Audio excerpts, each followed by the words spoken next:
You're listening to Playback, a Variety iHeartRadio podcast. I'm your host, Variety Awards editor Kris Tapley. This week, Oscar-nominated actor Timothée Chalamet is on the show, here to discuss his work in the new film Beautiful Boy. We dig into that and this head-spinning moment Chalamet is enjoying, a 22-year-old star fast on the rise, navigating his developing career, and of course learning a lot along the way. So sit tight. This is Playback.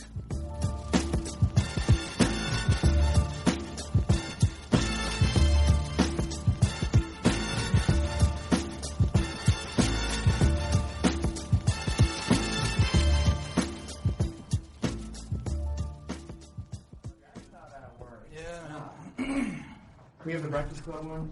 All right.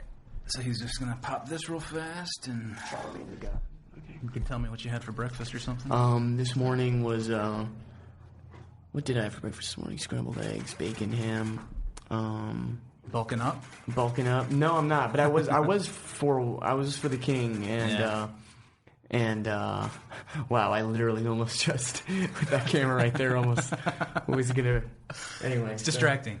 Yeah, no, but no, it's all good. How are you doing? Pretty good, man. You know? Have you always lived in LA or no? No, well, 13 years. You from LA? Feels like always. No, I'm from back south, North Carolina, actually. We're in North Carolina. We're getting hammered right now. Really? Charlotte, from the hurricane. Oh, sorry. I think you meant like college sports. No. Sorry about that. They are. That's true as well. Okay. But no, yeah, it's... Did that hurricane just hit right now? Yeah. Is that for the last couple of days? Or? It was like middle of the night, the eye finally hit. It's going really slow, so that's the problem. It's a slow-moving storm. But I've got family on the east side. I hung out on the west side of the state, grew up over there. I went to film school over there. So. Did you go to North Carolina School of the Arts? Yes. No way, really? Yeah. I have a lot of friends that go there. I know Lucas did. Yeah, Lucas went there for a year, I think. Who else did? Okay. I have a friend named Andrew Manning that went there. It's actually not that cold in here. It's fine, right? Yeah, I think it's fine. No. Sorry. Yeah. I'm going to put my phone on airplane. Okay. We're recording. Everybody, I'm here with Timothée Chalamet today, the star of Beautiful Boy, the star of countless movies, it feels like lately. You're everywhere. Do you feel ubiquitous, by the way? Do I feel what? Sorry? Ubiquitous. Do you feel like you're everywhere? I don't know what that word means. It means everywhere. It means omnipresent? You're everywhere. Omnipresent, No, not right this second. No, not yet anyway. It's a good thing. It's you know, especially at this stage in your career. First of all, thank you very much for coming on the show. Really appreciate it. Thank you for having me. I looked through the list of who's been on here, and there's a lot of people I look up to. Had some good ones, yeah. Yeah. I had Greta Gerwig on here last year. Yes. That was a fun one.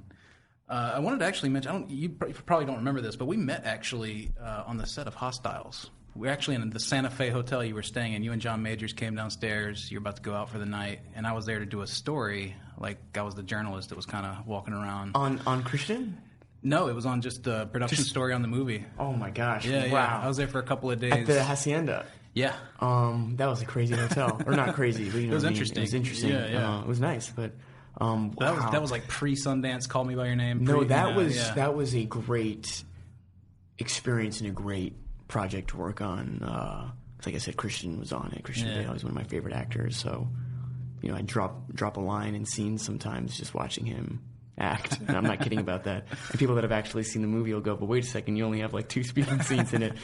And I'm here to say there were more, but they are just not in the movie. That's funny. Yeah, Scott Cooper's a buddy of mine. So. He's absolutely awesome. But I remember that, and Jonathan, like we were like really tight on that thing because we kind of both played similar like ancillary roles to Mr. Bale. Did you see White Boy Rick yet? No, I haven't.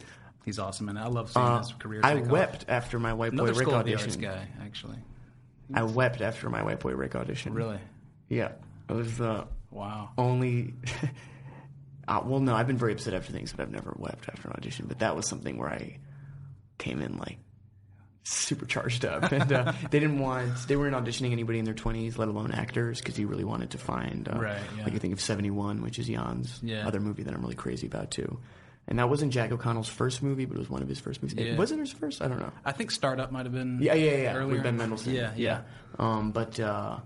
Yeah. No, so I haven't seen it yet, but I'm dying to see it. McConaughey's in it, too. I saw it until you're right, actually. Actually, I wanted to start there with, just your year last year. If you could take me through it, because it was obviously like, it was a whirlwind year for you. You had Call Me By Your Name, you had Lady Bird, you had Hostiles as well, and you ended up with the Oscar nomination. And, you know, people don't realize that when you debut a movie in Sundance and you're still with it, you know, 14 months later, promotion-wise, essentially, like, you know, through the Oscar season, that's a huge haul. And this is the, you know, start of your career, essentially. So what was that year like for you, looking in hindsight? And the haul in the sense of, like, just the work output? The work and just the length of time that you're with a movie. Yeah, exactly. No, that was the not irony in any way, because that would, I feel like, imply a negativeness to it, and there really wasn't. But it was an exercise in keeping it fresh, or certainly, like, when I was talking about the movie, particularly because I remember a friend of mine being in a movie that I was really, really crazy about, and telling him how much it had affected me, and he wasn't ingenuine. That's not a word. Well, whatever. The opposite of genuine. Right. He wasn't ingenuine in any way, but he had just heard it so many times that, like, I always not that I heard it so many times, but I remembered that moment and thinking, okay, he's not purposefully rubbing anyone in the negative way, but I never wanted anyone to think that, and to this day, like, there's so much gratitude for that movie and for the experience of that movie, for the fact that the movie exists almost in a vacuum, but then the fact that a lot of people, and especially like young people, saw it and connected with it. That was really a dream come true. And sorry, I'm going a little off topic here, because you said what was it like to do 14, 15 months, and the truth is, like, it's what I was saying at the time. It's really how I feel about it now. It was all just so thrilling and so new, and I was with Army and Luca, who I knew very well. That it always simply felt like a dream come true, and that's the thing. That's what I was saying last year, but I wasn't being ingenuine again. But I will say that, we did our first interview, I think it was with the Wall Street Journal, with Felix and Steve Carell, Felix Van Groningen, for Beautiful Boy, and it was really odd not knowing exactly how Army or Luca would have answered the questions. And obviously they were not literally Army and Luca, but it was all very new. And I think for Army and Luca, because they had been on other press runs before, and certainly Army had been on, like, things like a Lone Ranger press run or Man from U.N.C.L.E., these bigger things, I think they were aware of how long it was last year. But I'm realizing now, like, that's not your go round each time, Right. And especially in the way the movie's received, because that's really I would hope that's really a special film. So disingenuous might be the word you're looking for there. Wow, man, that's like not a hard word to know. So, did you? No, you didn't. Google that. I did not Google. No, you Googled your brain the whole time.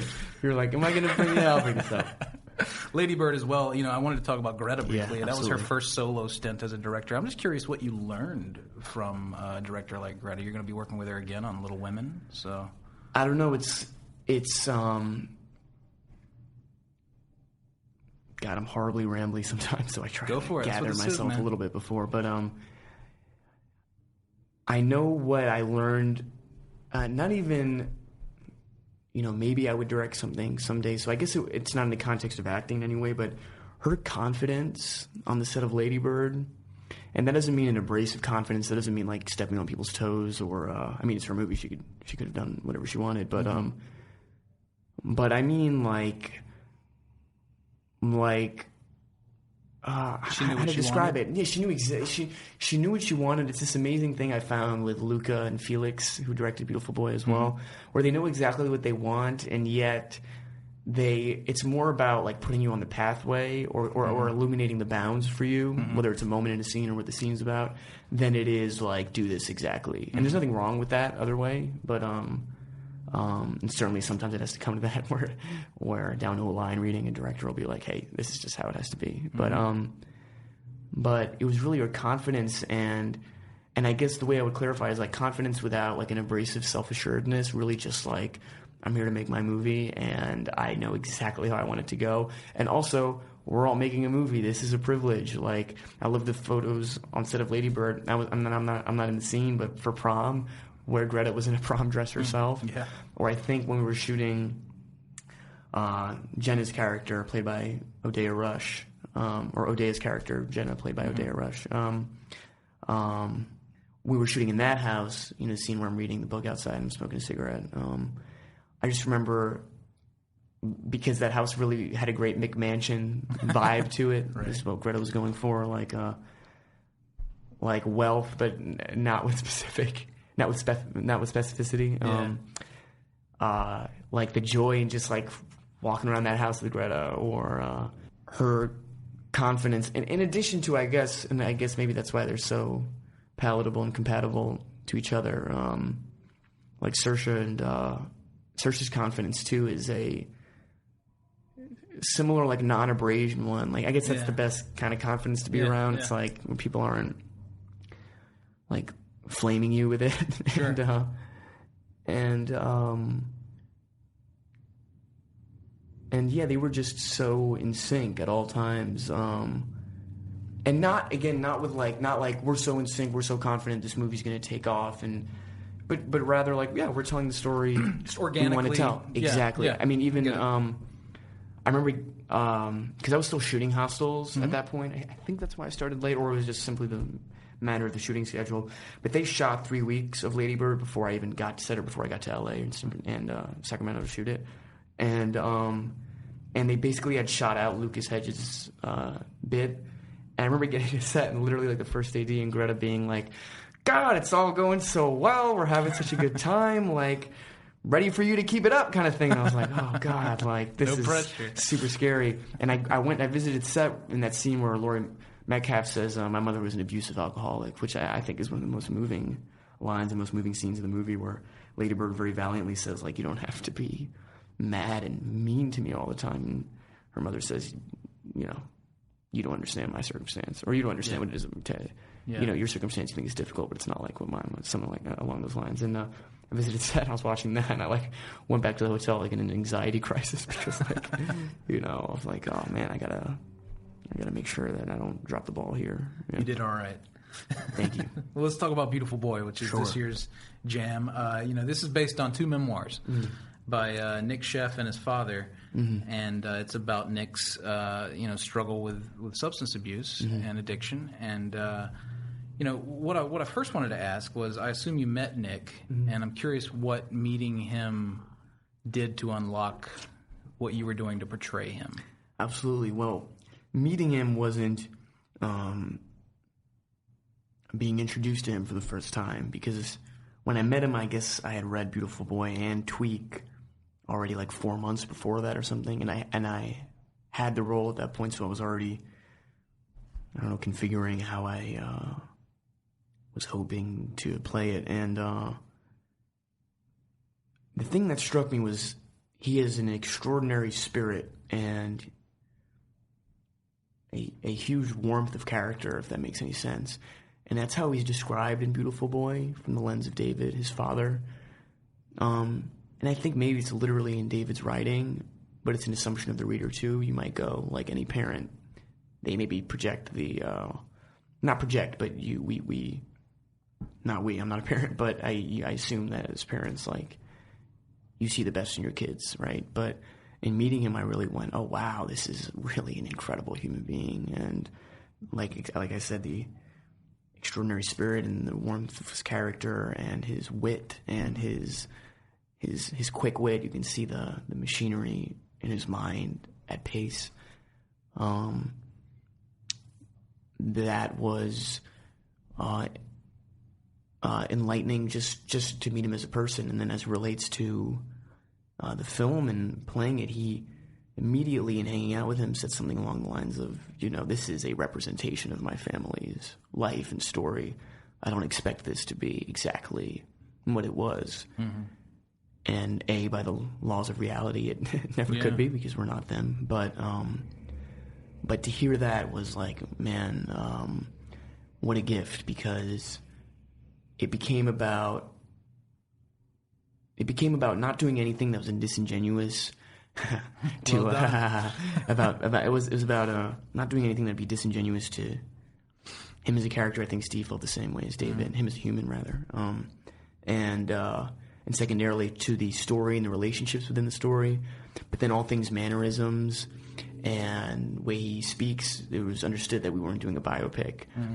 And then to take those two bounds, per se, where the middle hope laid after that was in representing in a universally relatable, and that doesn't mean like playing things up the middle, but rather just being and just playing this story out. And I'm going to go into a little bit of a ramble here. I think it's a subject you might bring up anyway, but that's what's apparent to me now in having seen it a number of times, Beautiful Boy, and in talking to people that I've seen it, is I know that I had the impression, and I think Steve had the impression, I think a lot of people on the set had the impression that we were doing it like very real, and I know it's a very cliche and actor-y thing to say, but I didn't know what I meant by that. And certainly I could look at movies like Heaven Knows What and Christiane F, and I could go, but wait a second, that's like raw drug addiction. And I know we didn't top those movies, nor was that our ambition in that regard, and like raw depiction of what that experience would be. But then it became clear to me, if you have like Heaven Knows What on one side of the spectrum, and you have a movie like Train Spotting on the other side of the spectrum, one that doesn't necessarily glorify, but whatever, there's quick cuts, it's heightened. And on Heaven Knows What, like I said, it's really raw. I think I stand by that real thing, because I think this is what audiences have been having a very positive reaction to it, but it is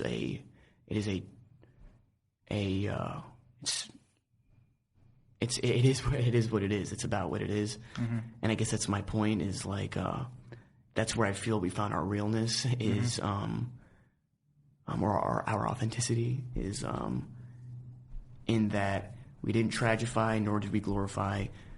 And that goes down to the relapse structure of it, where I think some audiences maybe go, wait a second, this doesn't match a 3-part arc or 3-part narrative, or like other movies, or like especially movies on a bigger scale. But I feel that's the point. That's the reality of addiction, and similar to the way Tweak is written, Nic Sheff's book, in a distinctly present tense sense, where everything is moment to moment and there's no conception of the future or the past. I think that's the reality of the movie, is like down to not really foreshadowing things or just slightly foreshadowing them. It's like that's the reality, or I don't want to be cavalier or anything. I don't want to speak out of turn, but that seems to be the reality of what this thing is. That actually speaks to what I was going to ask next, which is, and I guess I should say you don't have to answer this because it's a personal question, but I'm curious if there was anything personal in your life that you drew on for this.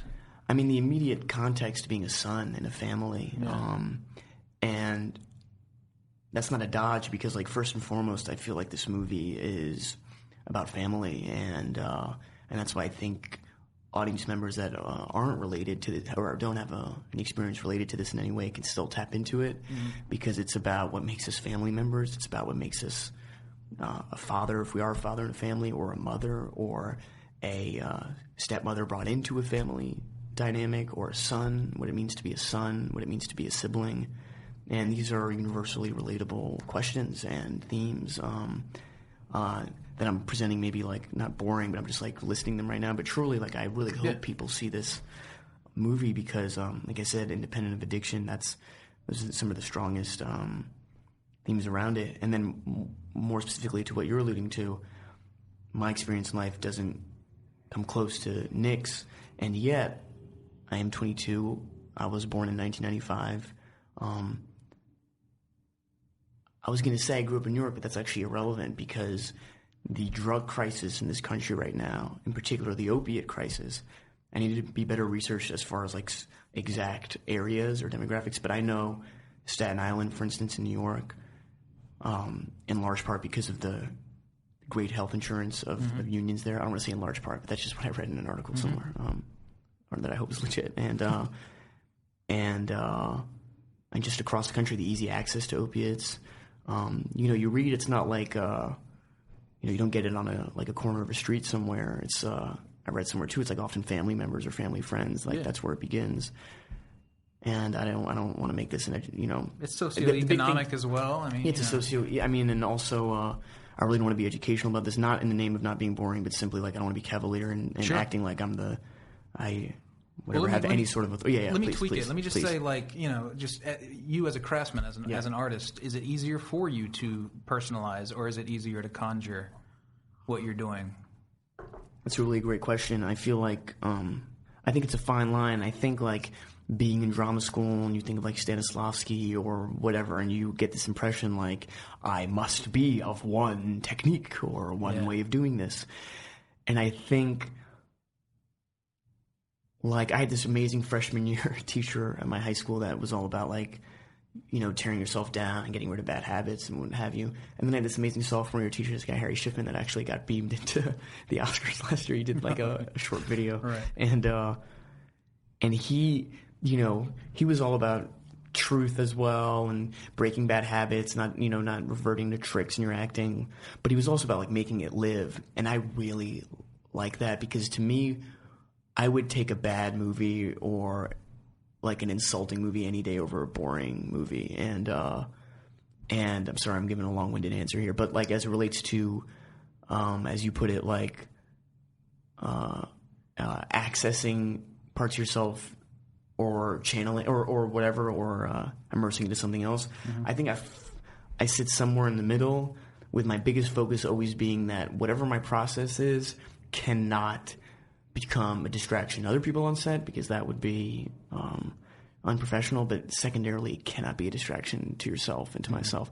And truly, I am not one of the proponents of like having to wave your flag of struggle to validate your work in any way. And I think that's actually I don't want to say dangerous, because this is an awesome industry. We're all very lucky to be working, and there are like actual dangerous things out there. But I believe that I don't even know if masochistic is the right word, but like I think Christian Bale would like this answer, by the way. I think it sounds a lot like, you know, I'm just reminded of, speaking of him earlier, I had him on the show last year, and he had similar things to say. Essentially, he boiled down to, I don't even know what I do. That's absolutely it. I don't, you know, if I could put it very simply in a way that I wish I could speak like Christian, I don't know what I do, but I know when it's not working. Yeah. That's it. Yep. Yeah, that's it. Let's talk about Steve Carell briefly. You know, I'd love to hear just about working with him. He's a huge source of the emotion in this movie, obviously. I can't remember how many scenes you have together. I mean, quite a few, obviously. But just talk about working with him in the movie. What a joy. I mean,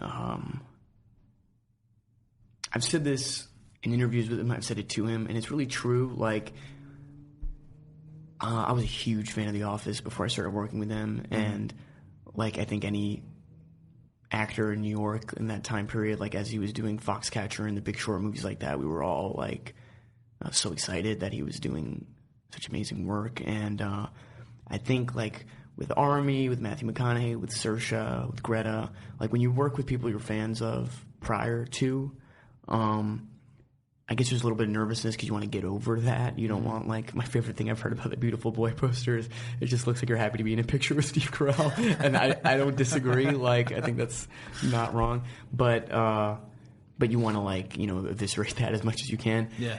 And yet, the joy of, like, working with someone that you're already a fan of, or someone who's, like, in the public eye or something, is in a scene with them, you don't really ever go into your own head because you're so locked into what they're doing. Right.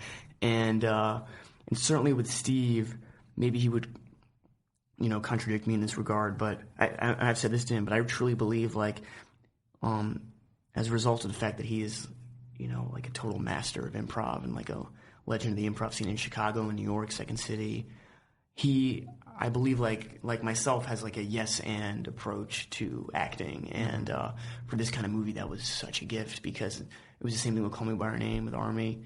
Like, that's what turns me on as an audience member when I watch movies, when I watch plays. It goes back to a Joaquin Phoenix quote that he had in Interview magazine, I think like 4 years ago or 5 years ago, and if I got that publication wrong, forgive me. But he said, I'm not as interested in wearing different scarves as an actor in as much as I am in chasing a certain feeling. And I don't know what that feeling is, but I'm chasing it. And that's not the exact quote, but it was something along those lines. And I love that because I like character work, and I like you know, taking your process seriously and all that. But at the end of the day, like I said, it was a lesson with Schiffman sophomore year of high school. It's like, make it live. And I think of the scene with Joaquin and Phillips and Hoffman in The Master, where they're opposite each other. And there's like that long take on Joaquin where he's not allowed to blink. And you're like, he wasn't in his hotel room the night before. Like, this is how I'm not going to blink. Like, so he didn't break out a book to study how to perform. Yeah, exactly. Yeah. So yeah, I hear you. And Steve. So sorry. Point being that Steve is like a total master at that, and really doesn't. You could really throw anything at him, and it's funny now doing some interviews with him. Like having to engage in quick wit with him sometimes. Like I really can't keep up, and yeah, he's practiced. It's super. You wrapped The King, right, with Dave Michaud. You're playing Henry V in that. Is that what the haircut is? That is what the That's haircut what I is. assumed, yeah. I was wondering if they would actually do the hair that we've seen in the artwork. The fact that it made me so uncomfortable before doing it, and I don't know, maybe it's not a good quality of character, but it was like, you know what? This scares me so much. Like, let's do it. And yeah, you got to dive in, man. If you're scared, and also like it felt like, okay, Timmy. No, I'm not gonna. I can't. No, I felt like no, I'm not doing that. Going third person, Jesus. It felt like a nice test of like, okay, you're claiming to be a serious actor, like right. Really, you're scared of the haircut? I mean, because that was the factual accuracy of the period. Was I don't know why. I don't know what people were thinking in the 1300s, but maybe you'll bring it back, man. You know what? I can very confidently say I doubt people are going to be rocking bowl cuts. That was like my least favorite. Even before I got it, that's like the one everyone's always like. That's like the funny cut is a bowl cut. So, oh god, I'm just happy now. It's done. How about playing that character? This too shall pass. It was so wonderfully challenging, and the young man in me and the young actor in me that's still learning and is soaking up information and studying how people around me work. That was the best thing I could have done for myself, was that movie. And I think it's even like Call Me by Your Name or something. It's a hallmark of hopefully a good story and a good film or something, when you feel a little out of your comfort zone. Yeah. And I need more as a professional. There was more anxiety in that regard, because I feel like I could have done something that was more expectant or something after last year. But when I read that script, I thought, oh wow, this is like an actor's role, and the legacy of it, Kenneth Branagh playing it, Laurence Olivier. Yeah. The fact that as an American I get to go over there and playing English King. It was all really, really beautifully challenging. And then also, we talked about Christian. It was really good to play a role where, as opposed to Elio in Call Me by Your Name, who's on the precipice of like understanding himself in some way and having a sexual awakening, and as opposed to Nic Sheff, who is like moment to moment just trying to get by. Somebody like Good Prince Hal, and not even necessarily specific to his character as represented in the Shakespeare plays, or as it is understood that he was in real life, but simply as a consequence of being in that kind of position as a king, and let alone at a very young age, required like a channeling of stoicism and a mutedness that is not very close to me as an actor. And that's not I don't mean to like poo-poo myself in any way there, because when you're auditioning, it's just not your instinct. It's not my instinct. And also, not that you try to be entertaining or anything, but if you've been auditioning for things for years, it's like how to make this live. But that's the amazing thing about Hostels. Like, I remember there's a scene with Rosamund Pike by the fire at night, and I was there because I'm cleaning my gun in that scene. And I rapped that night, and I hadn't looked at the monitor the entire shoot, but I was like, okay, maybe I'll watch like 2 or 3 takes of Christian's coverage. And it was just, I was so floored by the fact that he didn't reach for anything. He was stoic. He was what have you. And that's kind of insane. And I really believe it's a consequence of, being in these lead roles for years with strong dramatic integrity because it's about what the reality of the situation would be for that character. Mm-hmm. And I would guess, maybe I'm totally riffing here, but like playing something like Batman would help in that regard too, because the aesthetic and the nature of it is so I don't want to say commercial, but beloved, that you don't have to worry about spicing it up in any way.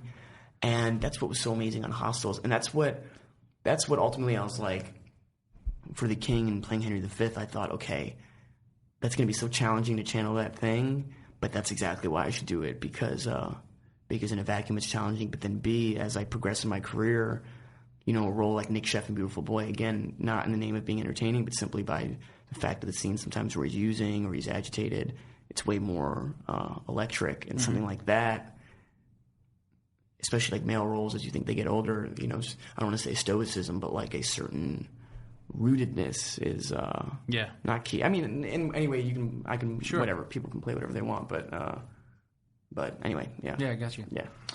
And then if there's anything to say about it yet, I'm curious about Dune with Denis Villeneuve. I mean, that's a big role in a big movie. I mean, I like the way you said that, and like I wish people listening to this could see the smile on my face right now, because man, I'm just so deeply excited to do that. And big fan of the book. Big fan of the book, and I'll admit I wasn't. It's not like something that I had read before I was aware of the project, but you know, from my uncle and just a lot of people I know through their youth, and Denis himself, and just like parents and friends have been saying it to me now already. It's just like, that was the book of my youth, and I'm not revealing anything here. I think I actually read Denis said in an interview, but he said this to me, which was like, if I could make one more movie and that's it would be this. Yeah. And when you hear that, like, that's a big thing for me now, and I pray like I'm able to stick to this mode of thinking, but I'm going to speak horribly self-referentially here, so people listening to this might be bored or something, but like when I think of Miss Stevens, that's Julia Hart. That she wrote that. She had written that 5 years earlier. It is based on her experience as a teacher, and fostering like helpful relationships with some of the students she had. Right. And for me, the role was playing a kid, finding drama as a medium of expressing and therapeutically revealing himself in high school. So that was like her spirit lineage was in that, and mine was too. Then I think of like Hot Summer Nights, which I did right after that, Elijah Bynum's movie. That took me 3 years to write, or it's a 3-year process to get it made, and that was like his baby too. Yeah. And I think of Prodigal Son, which is a play I did in New York, like John Patrick Shanley. That is his life story for him. That is like either the third or second part. It's either it's supposed to be direct. It's supposed to be right after Doubt in his kind of like canon of works about himself or inspired by his life, and then after that was Call Me by Your Name, which Peter Spears, a producer, took 8 years to make. It was shot in Lucastown. Like, I believe there's so many elements of that movie that Luca expressively and masterfully put in. And I also believe it was a beautiful consequence of just being in an environment that was an extension of him. And I think of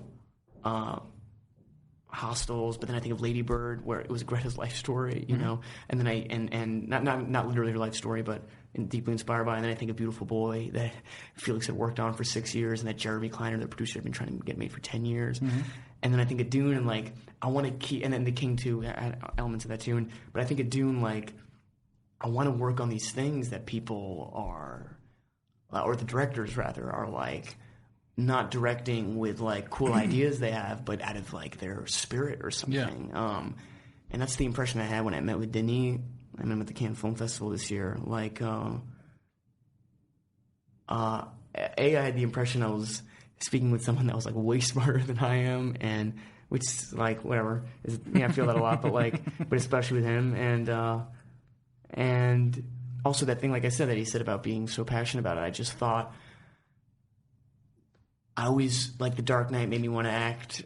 I've said that many times before, but I've loved working on these behavior-based character dramas. That's what like really got me into acting, was seeing Death of a Salesman on Broadway, Philip Seymour Hoffman and Andrew Garfield, or a movie like James White, or a movie like Punch Drunk Love. Like, these are real intimate things. But ultimately it was The Dark Knight, and like I want to make a big thing, but I always told myself, like, that's going to totally come down to director. And if it was something like Christopher Nolan, I would do it in 2 seconds. Yeah. And if it was something like Denis, that's like such a no-brainer. And then I was going to say one more thing in that regard, which is simply that that in reading the book too, and the fact that it not only is a piece of sci-fi literature, but almost as like American literature, it's so well respected and regarded, and like you can find it in like school libraries kind of thing. Yeah. In combination with Denis and the ways approaching it, I think that's scary for actors and green screen and all that is I don't think I'm ever gonna feel like silly doing it. Mm-hmm. I don't think I'm gonna like look at a spacesuit and be like, I won't feel like Michael Keaton the character he's playing in Birdman as it relates to like Birdman. Right. Simply because, like I said, it's the book itself has such a literary pedigree, and also Denis is like really one of my favorite filmmakers, and I hope I can bring some sort of like good energy to it, and yeah, I'm like just so tremendously excited to get going on that. Awesome. When does that start?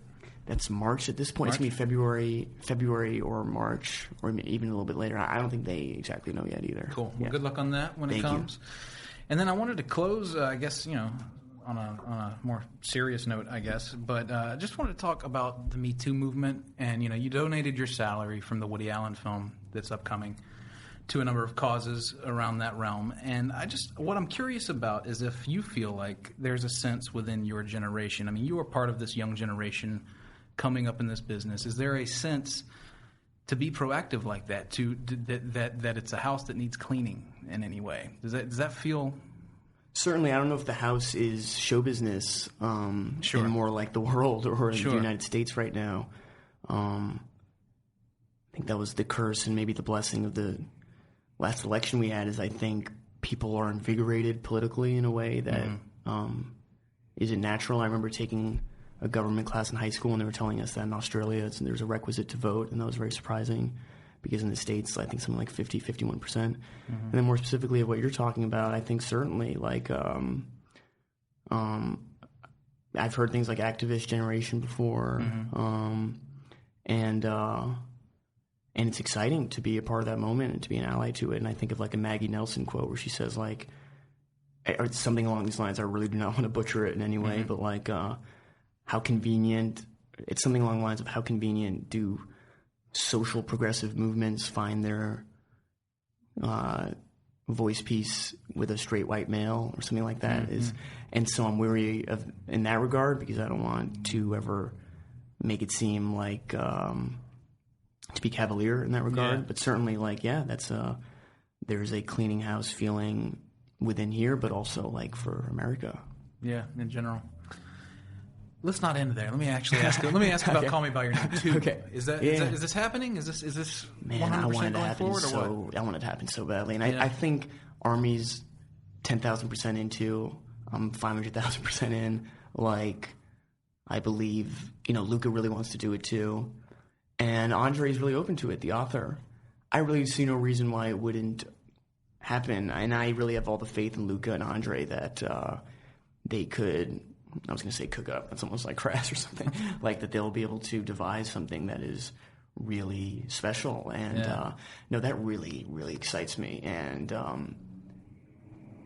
certainly I think it would be years away. And I think it's probably a smart thing. Yeah. I think otherwise you got to what? Play up? You got to play up. Yeah, we play up or something. I don't think that would be good. And also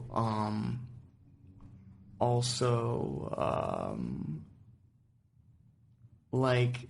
It just seems like a gift or something. I mean, I talked about this with Luca. I'm not going to say it here. I really want to say it here. Come on. There's a musician. Let's just say that. There's a musician that I really have a fondness of maybe playing. And my idea would be to do a bit now. And is it a musician that you resemble? Yes, absolutely. Okay. And to do a bit now, shoot a bit... maybe 2-3 years from now, and then shoot another bit 2-3 years from then. Boyhood was so awesome, and I don't believe we really have seen something pay homage to that formula yet, except Linklater's other movies with Ethan Hawke. The Before movies. Yeah, exactly, the Before movies, so Before trilogy. So that's really exciting to me. That, like, when I think of, I don't want to, like, reveal all my tricks here, but, like, I think of that project... And I think after Dune, I have an idea up my sleeve too, and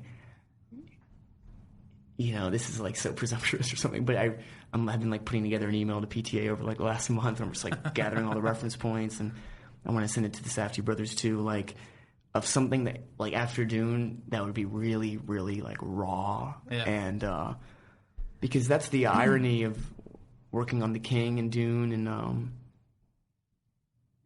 is not the irony because I'm really grateful to have worked on both of them, and I can't wait for people to see The King and Dune. I'm so excited to work on, but those are epic arcs and epic stories, and the irony being in a way that maybe in the late 90s it couldn't have happened, but I did like 2 indies that were like very small, intimate behavior-based dramas, and those were the launching points of sorts. So I don't want to like... The King was like a great acting role, so I want to do that. And Dune is just like, I want to work with Disney, I want to work on a big movie, I want to work on that book and play the Muad'Dib, but I don't want to like stray too far from the raw thing too. I think like Adam Sandler or something, and he's going to work with the Safdie brothers right now in a movie called Uncut Gems. It's just like the script is so crazy, and he's like the great example to me of he's in a lot of comedies that we know of. But when he taps into that punch drunk love, like he can do it. He's so Meyerowitz, Meyerowitz stories. My friend Grace Van Patten was in that. Played his daughter. All I'm thinking about is who this musician can be. I don't think it's Jeff Buckley because he doesn't have a long career. Obviously, obviously, I'm thinking about Bob Dylan. Okay. I got a silent answer there. Well, good luck with that, man. It's not Bob Dylan, but it's not him because I don't want to. Sounds very Todd Haynes. Okay. No, I'll let you off. I think it's actually even. I think it would be less surprising to you than those two. Maybe a little off the record. We'll talk off the record. But for now, everyone should go see Beautiful Boy. I think it'll be out by the time this comes out, and all these other projects you got lined up. Looking forward to all of it, man. Thank you. Good luck with it. Thank you again for coming on the show. No, thank you. And really, if anybody's still listening to this, I'm sorry that I don't know how to do these. So it's perfect, man. Okay, it's perfect, and you're gonna get better. Okay, thanks again, dude. All right, Timothée Chalamet.